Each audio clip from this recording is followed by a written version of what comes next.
Hi friends, good morning. Welcome to my channel. ಇನ್ನು ಇವತ್ತು ಬಂದು ಸೋಮವಾರ. ಇನ್ನು ಬೆಳಗಿನ ಜಾವನೇ ವ್ಲಾಗ್ ಸ್ಟಾರ್ಟ್ ಮಾಡ್ತಾ ಇದ್ದೀನಿ. ಇಲ್ಲಿ ನೋಡ್ತಾ ಇರ್ಬೋದು, ಸೂರ್ಯ ಆಗಲೇ ಹುಟ್ತಾ ಇದ್ದಾರೆ. ನಿಜವಾಗ್ಲೂ ಸೂರ್ಯ ಹುಟ್ಟೋದು ನೋಡಿದ್ರಂತೂ ತುಂಬ ಖುಷಿಯಾಗುತ್ತೆ. ಮುಳುಗುವಾಗಷ್ಟೇ ಸೀದಾ ಗುಡ್ಡ ಇದೆ, ಗುಡ್ಡದ ಸೆಂಟ್ರಲ್ಲಿ ಮುಳುಗ್ತಾ ಇರುತ್ತೆ. ಒಂದೊಂದು ಸತಿ ತುಂಬ ಚೆನ್ನಾಗಿರುತ್ತೆ ನೋಡೋದಕ್ಕಂತೂ. ತುಂಬ ದಿನ ಆಯಿತು, ನಾನು ಕೂಡ ತುಂಬ ಮಿಸ್ ಮಾಡ್ಕೊಂಡ್ಬಿಟ್ಟಿದ್ದೀನಿ. ಕಾಣಿಸೋದಿಲ್ಲ. ಬೇಗ ಹೊಲಕ್ಕೆ ಬಂದರೆ ಬೇಗ ನೋಡ್ಬೋದು. ಸ್ವಲ್ಪ ಬರೋದು ಲೇಟ್ ಆಗುತ್ತೆ, ಒಂದು 7 ಗಂಟೆ 7:15 ಆಗುತ್ತೆ ಒಂದೊಂದು ಸತಿ ನಾವು ಮನೆಯಿಂದ ಬರೋಷ್ಟೊತ್ತಿಗೆ.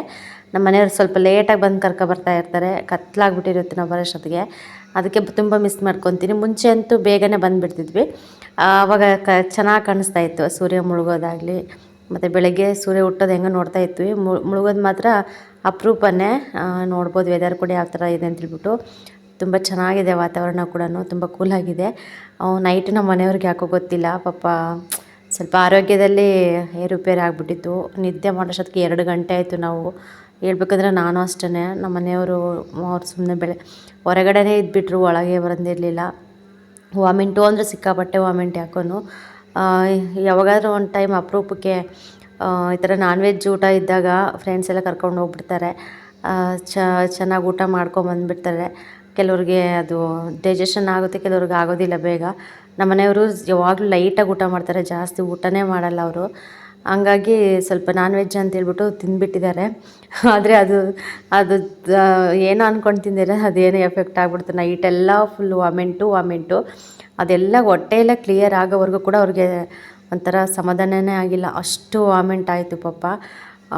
ಎಷ್ಟೊತ್ತು 2 ಗಂಟೆ ಬರೋವರೆ 2 ಗಂಟೆ ಆಗಿತ್ತು ನಾವು ಮಲಗೋಷ್ಟೊತ್ತಿಗೆ. ಅಷ್ಟೊತ್ತುವರೆಗೂ ಕೂಡ ಪಾಪ ಹೊರಗಡೆನೇ ಕೂತ್ಕೊಂಡು ವಾಮಿಂಟ್ ಎಲ್ಲ ಮಾಡ್ಕೊತಾ ಇದ್ದರು. ಇನ್ನು ಹಾಗಾಗಿ ನಿದ್ದೆ ಕೂಡ ಇರಲಿಲ್ಲ. ಅದಕ್ಕೆ ನನ್ನ ಮಗ ಮತ್ತು ಅವ್ರ ಅಪ್ಪಾಜಿ ಇಬ್ಬರು ಕೂಡ ಚೆನ್ನಾಗಿ ಮಲ್ಕೊಂಡಿದ್ರು.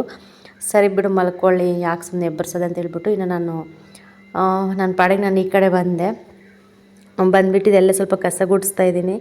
ಸಿಕ್ಕಾಪಟ್ಟೆ ಎಲೆ ಉದುರಿಸುತ್ತೆ. ಒಂದು ದಿನ ಗ್ಯಾಪ್ ಕೊಟ್ರಂತೂ ತುಂಬ ಕಸ ಆಗಿರುತ್ತೆ. ಎಷ್ಟು ದಿನ ಆಯ್ತಪ್ಪ ಇವ್ರು ಕಸ ಗುಡಿಸಿ ಅನ್ನೋ ರೇಂಜ್ಗೆ ಬಿದ್ದಿರುತ್ತೆ ಎಲೆ ಎಲ್ಲ. ಇನ್ನು ಮರ ಹತ್ರ ಇರೋದ್ರಿಂದ ಹಂಗೆ ಫುಲ್ಲು ಬಿದ್ದುಬಿಟ್ಟು ಹಂಗೆ ಗಾಳಿಗೆಲ್ಲ ಬರ್ತಾ ಇರ್ತವೆ. ಅದಕ್ಕೆ ಸ್ವಲ್ಪ ಇದೆಲ್ಲ ಕ್ಲೀನ್ ಮಾಡ್ಕೊತಾ ಇದ್ದೀನಿ. ನನ್ನ ಆಸೆ ಏನಂತಂದರೆ ಇದೆಲ್ಲ ಕ್ಲೀನ್ ಮಾಡ್ಕೊಂಬಿಟ್ಟು ಒಂದು ಡ್ರಮ್ ಫುಲ್ಲು ನೀರು ಹೋದ್ರೂ ಪರವಾಗಿಲ್ಲ, ಚೆನ್ನಾಗಿ ನೀರು ಹಾಕ್ಬಿಟ್ಟು ನೆಲ ಎಲ್ಲ ಗಟ್ಟಿ ಮಾಡಿಕೊಂಡು ಸ್ವಲ್ಪ ನೀಟಾಗಿ ಸಗಣಿ ಬೆಳ್ಕೊಳೋಣ ಅಂತ ಹೇಳಿ ಅಂಗಳ ಮಾಡ್ಕೋಬೇಕಂತ ಅಂದ್ಕೊಂಡಿದ್ದೀನಿ. ನೋಡಬೇಕು, ನನಗಂತೂ ಸಿಕ್ಕಾಪಟ್ಟೆ ಆಸೆ ಇದೆ. ಮತ್ತು ಪದೇ ಹೇಳ್ತೀನಿ ಅಂತ ಬೇಜಾರು ಮಾಡ್ಕೋಬೇಡಿ. ನನ್ನ ಮನಸ್ಸಲ್ಲಿರೋದು ನಾನು ನಿಮ್ಮ ಹತ್ರ ಶೇರ್ ಮಾಡ್ಕೊಳ್ತಿದ್ದೀನಿ ಅಷ್ಟೇ. ಇದೆಲ್ಲ ಕ್ಲೀನಾಗಿ ಅಚ್ಚುಕಟ್ಟು ಮಾಡಿಕೊಂಡ್ರೆ ತುಂಬ ಚೆನ್ನಾಗಿರುತ್ತೆ ಅಂಗಳ. ಯಾವಾಗಾದ್ರೂ ಹಿಂಗೆ ಕೂತ್ಕೊಳ್ಳೋದಕ್ಕೂ ಯಾರಾದರೂ ಬಂದಾಗ ಹೋದಾಗ ಚೆನ್ನಾಗಿರುತ್ತೆ. ಅಲ್ಲಿ ಶೀಟ್ ಅಡ್ಡ ಇದೆಯಲ್ವ, ಅದೆಲ್ಲ ತೆಗೆಸ್ಬಿಟ್ಟು ಸ್ವಲ್ಪ ಈ ಕಡೆ ಸೈಡ್ ಇಟ್ಸ್ಬಿಟ್ಟು ಎಲ್ಲ ಏನೇನೋ ಪ್ಲ್ಯಾನಿಂಗ್ ಇದೆ. ಬಟ್ ಅದೆಲ್ಲ ಯಾವಾಗ ನೆರವೇರುತ್ತೋ ಗೊತ್ತಿಲ್ಲ ನನಗಂತೂ. ಏನೋ ನೆರವೇರುತ್ತೋ ಏನು ಬರೀ ಇದೇ ಕನಸು ಕಂಡ್ಕೊಂಡಿರ್ತೀನೋ ಅಂತ ಅನಿಸುತ್ತೋ ಒಂದೊಂದು ಸತಿ ನಮ್ಮ ಮನೆಯವ್ರು ನೆನೆಸ್ಕೊಬಿಟ್ರೆ. ಯಾವುದಕ್ಕೆ ಆಗಲಿ ಬೇಗ ರೆಸ್ಪಾನ್ಸೇ ಮಾಡಲ್ಲ. ಬಟ್ ಅವರು ಕೂಡ ಸ್ವಲ್ಪ ಇದು ಮಾಡ್ತಾಯಿರ್ತಾರೆ, ಈ ಹುಣ್ಣಿಮೆ ಆಗೋಗಲಿ ಅಂತ ಹೇಳಿದ್ದಾರೆ. ಅದಕ್ಕೋಸ್ಕರ ವೆಯ್ಟ್ ಮಾಡ್ತಾಯಿದ್ದೀನಿ. ನೋಡಬೇಕು ಹೆಂಗಾಗುತ್ತೋ ಗೊತ್ತಿಲ್ಲ. ಫಸ್ಟ್ ಹುಣ್ಣಿಮೆ ಕಳೀಲಿ, ಹುಣ್ಣಿಮೆ ಮುಗಿದು ಒಂದು 2-3 ದಿನ ಆದಮೇಲೆ ನೋಡೋಣ.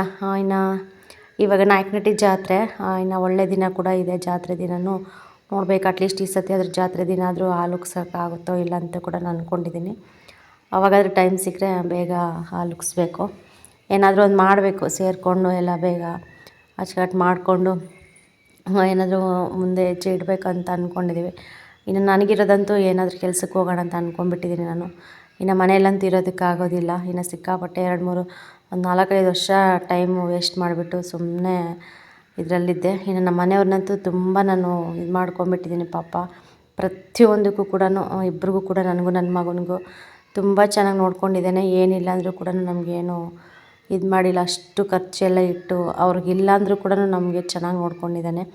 ಸಾಕು, ಇಷ್ಟು ವರ್ಷ ಅವರು ತುಂಬ ಕಷ್ಟಪಟ್ಟು ಅವ್ರಿಗಿಲ್ಲ ಅಂದರೂ ಕೂಡ ನಮಗೆಲ್ಲ ಇಟ್ಟು ನೋಡ್ಕೊಂಡಿದ್ದಾರೆ. ಇವಾಗಿಂದನಾದರೂ ಆಗಲಿ ಸ್ವಲ್ಪ ಹೆಲ್ಪ್ ಆಗಲಿ, ಅಟ್ಲೀಸ್ಟ್ ನಮ್ಮ ಖರ್ಚು, ನನ್ನ ಮಗನ ಖರ್ಚು, ನನ್ನ ಖರ್ಚಾದರೂ ನಾನು ನಿಭಾಯಿಸ್ಕೋಬೇಕು ಅಂತೇಳ್ಬಿಟ್ಟು ನನಗೆ ತುಂಬ ಅನ್ನಿಸ್ತಾ ಇದೆ. ಅದಕ್ಕೆ ಯಾವುದಾದ್ರೂ ಆಗಲಿ ಸ್ವಲ್ಪ ಚಿಕ್ಕ ಪುಟ್ಟ ಕೆಲಸ ಇದ್ರೂ ಎಲ್ಲಾದರೂ ಹೋಗೋಣ ಕೇಳಿಕೊಂಡು ಅನ್ನೋಷ್ಟು ಇದಾಗಿಬಿಟ್ಟಿದೆ ನನಗೆ. ಅದಕ್ಕೆ ಇದೆಲ್ಲ ಒಂದು ಸ್ವಲ್ಪ ಇದಾದಮೇಲೆ ಎಲ್ಲಾದರೂ ಒಂದು ಹತ್ರ ಸೇರ್ಕೋಬೇಕು, ಇಲ್ಲ ಗಾರ್ಮೆಂಟ್ಸ್ಗಾದರೂ ಹೋಗ್ಬೇಕನ್ನೋ ಪ್ಲ್ಯಾನಿಂಗ್ ಕೂಡ ಇದೆ. ನೋಡೋಣ, ಗಾರ್ಮೆಂಟ್ಸಲ್ಲಿ ವೇಕೆನ್ಸಿ ಖಾಲಿ ಆದರೆ ಹೋಗ್ಬಿಟ್ಟು ಕೇಳ್ಕೊಂಡು ಬಂದು ಹೋಗೋಣ ಅಂತ. ಇದು ಯಾವ ಕಡೆನೂ ಇದಾಗ್ದಿದ್ದಂಗೆ ಇದ್ಬಿಟ್ಟೆ. ಸೆಂಟ್ರಲ್ ಇದ್ದೀನಿ ಈಗ. ಹಬ್ಬ ಆಗಲಿ ಅಂತ ನೋಡಿದ್ರೆ ಮತ್ತೆ ಸೇರಿಸ್ಕೊತಾರೋ ಇಲ್ಲ ಅನ್ನೋಷ್ಟು. ಇವಾಗ ಸೇರ್ಕೊಳೋಣ ಅಂದರೆ ಮತ್ತೆ ಹಬ್ಬ ಬೇರೆ ಇದೆ ಅನ್ನೋ ಒಂದಿದು.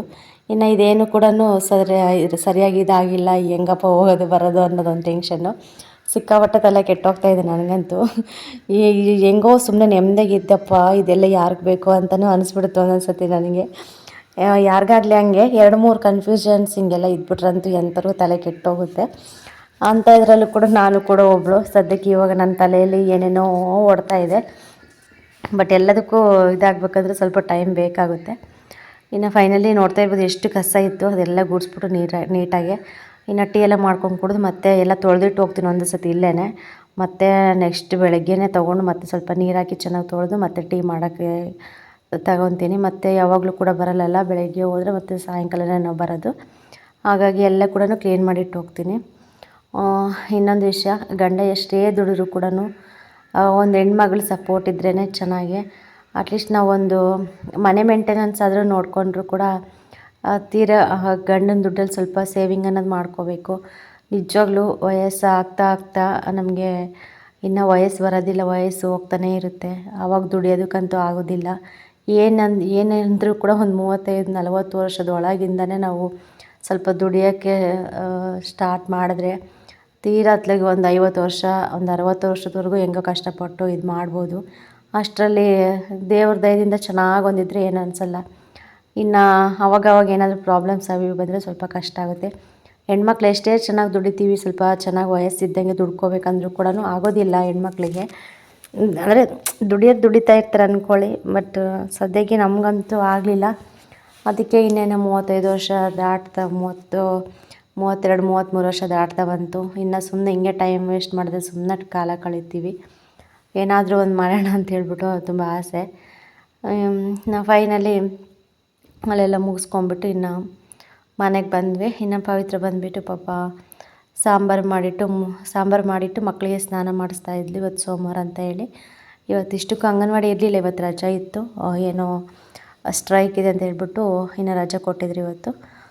ಸರಿ ಬಿಡು, ಮನೇಲೇ ಇರ್ತಾರೆ ಮಕ್ಕಳು ಅಂತೇಳ್ಬಿಟ್ಟು ಇನ್ನು ಟೆನ್ಷನ್ ಇರಲಿಲ್ಲ, ಸ್ವಲ್ಪ ಲೇಟ್ ಆದರೂ ಪರವಾಗಿಲ್ಲ ಅಡುಗೆ ಅಂತ ಹೇಳಿ ಇನ್ನು ಸಾಂಬಾರು ಮಾಡಿತ್ತು. ಇನ್ನು ನಾನು ಹೋಗ್ಬಿಟ್ಟು ಇನ್ನು ಮುದ್ದೆಗೆಲ್ಲ ಇಟ್ಟು ಮುದ್ದೆ ಮಾಡೋಣ ಅಂತೇಳ್ಬಿಟ್ಟು ಎಲ್ಲ ರೆಡಿ ಮಾಡಿಕೊಂಡೆ. ಇನ್ನು ಪವಿತ್ರ ಬಂದುಬಿಟ್ಟು ಹೊರಗಡೆ ಮಕ್ಕಳಿಗೆಲ್ಲ ಸ್ನಾನ ಮಾಡಿಸ್ತಾಯಿದ್ಲು.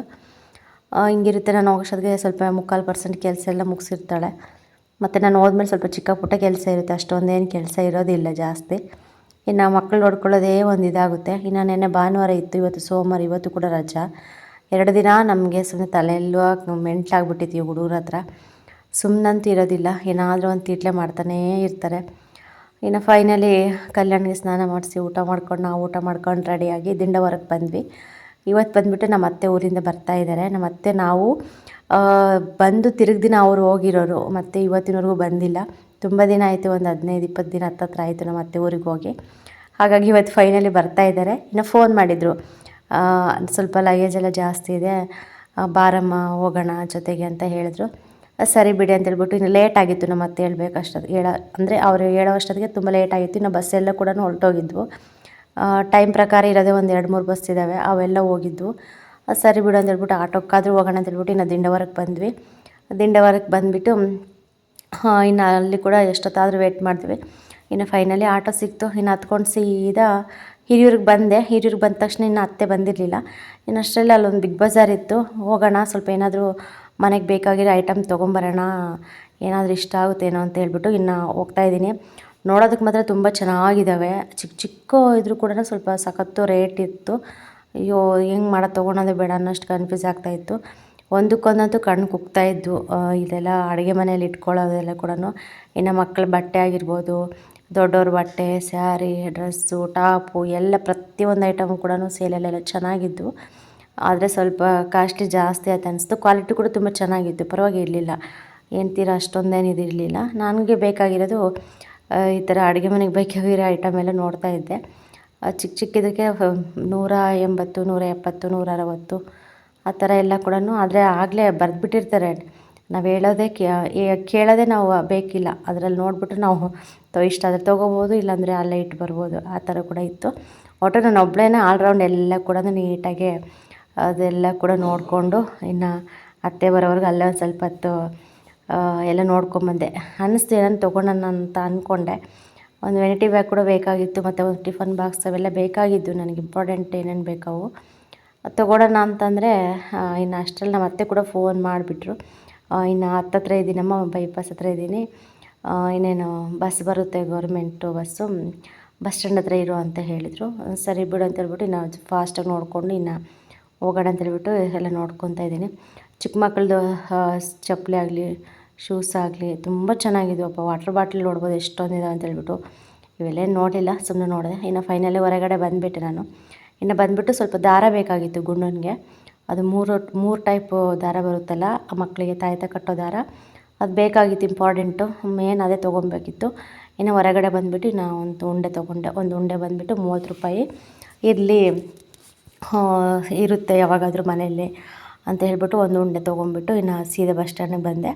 ಅತ್ತೆ ಕೂಡ ಬಂದುಬಿಟ್ಟು ಆಗಲೇ ವೆಯ್ಟ್ ಮಾಡ್ತಾಯಿದ್ರು. ಇನ್ನು ನಾನು ಕೂಡ ಹೋಗಿ ಕರ್ಕೊಂಡು ಮತ್ತೇನಾದರೂ ತೊಗೊಳೋಣ ಅಂತೇಳ್ಬಿಟ್ಟು ಇನ್ನು ಬೇಗ ಬೇಗ ಹೋಗ್ತಾಯಿದ್ದೀನಿ. ಇವಾಗ ಇನ್ನೊಂದು ನಮ್ಮ ಅತ್ತೆ ಅಂತಂದರೆ ಅವ್ರಿಗೆ ಬ್ಯಾಗು ಎಲ್ಲ ಇಟ್ಕೊಂಬರೋದಕ್ಕೆ ಸ್ವಲ್ಪ ಕಷ್ಟ ಆಗುತ್ತೆ. ಕೈ ಅವ್ರದ್ದು ಆಪ್ರೇಷನ್ ಆಗಿತ್ತು, ಹಾಗಾಗಿ ಕೈ ಬೇಗ ಬರೋದಿಲ್ಲ, ವೆಯ್ಟ್ ಎತ್ತೋದಕ್ಕೆ ಆಗೋದಿಲ್ಲ. ಅದಕ್ಕೆ ಏನಾದರೂ ಸಿಂಪಲಾಗಿ ಒಂದು ಬ್ಯಾಗ್ ಒಂದು ಇಟ್ಕೊತಾರೆ ಅಷ್ಟೇ.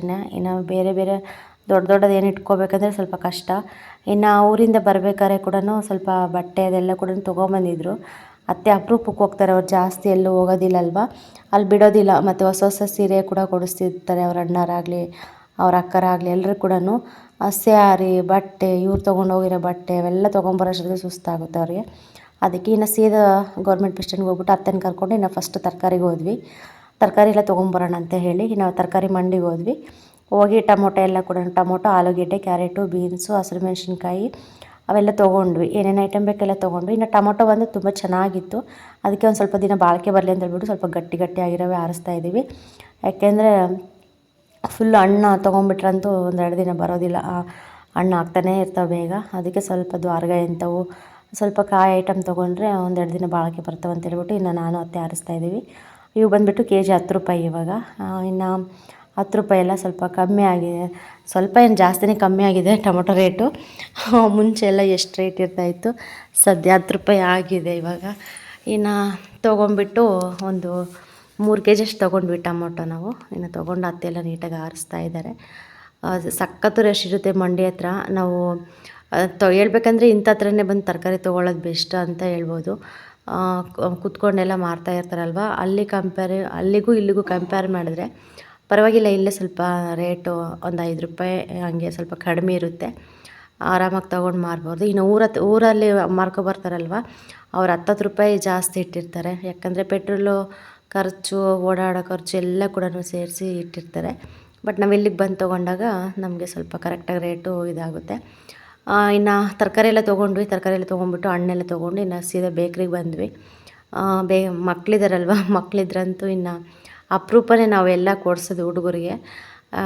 ಇನ್ನು ಅಜ್ಜಿ ಹೋಗಿ ತುಂಬ ದಿನ ಆಗಿತ್ತಲ್ಲ, ಹಾಗಾಗಿ ಮೊಮ್ಮಕ್ಕಳು ವೆಯ್ಟ್ ಮಾಡ್ತಾ ಇರ್ತಾರೆ, ನಮ್ಮ ಅಜ್ಜಿ ಏನು ತಂದಿದ್ದಾರೆ ಅಂತ ಹೇಳ್ಬಿಟ್ಟು ಇನ್ನು ಕಂಪಲ್ಸರಿ ಬೇಕೇ ಬೇಕಾಗುತ್ತೆ. ಇನ್ನು ಬಂದ್ವಿ.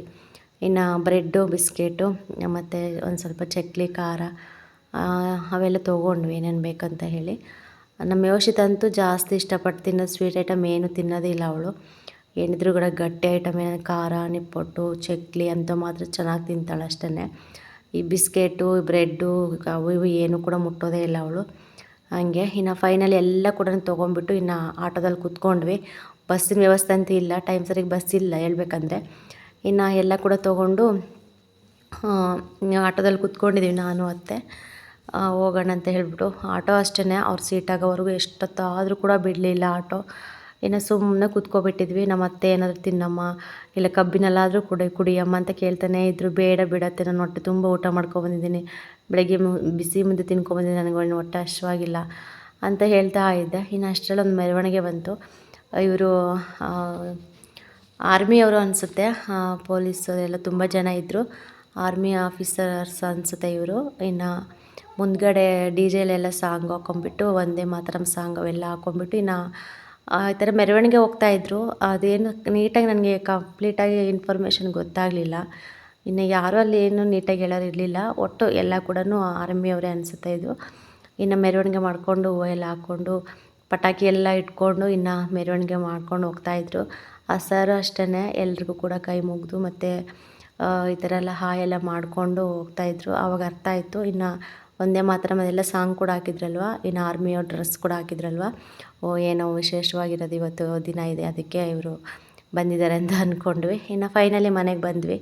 ಇನ್ನು ಮನೆಗೆ ಬಂದ ತಕ್ಷಣವೇ ಇನ್ನು 3 ಜನ ಮೊಮ್ಮಕ್ಕಳು ಅಜ್ಜಿ ಬಂದ್ಲು ಅಂತ ಹೇಳ್ಬಿಟ್ಟು ಇನ್ನು ಅವ್ರು ಒಳಗೆ ಬರೋಕ್ಕೆ ಬಿಡಲಿಲ್ಲ. ಇನ್ನು ಅಲ್ಲೇ ಚೇರ್ ಮೇಲೆ ಕೂತ್ಕೊಂಡ್ಬಿಟ್ರು. ಕೂತ್ಕೊಂಡ ತಕ್ಷಣ ಇನ್ನು ಅಜ್ಜಿ ಏನು ತಂದಿದೆ ಅಂತಲೇ ಫಸ್ಟ್ ಬ್ಯಾಗೇ ನೋಡೋದವರು.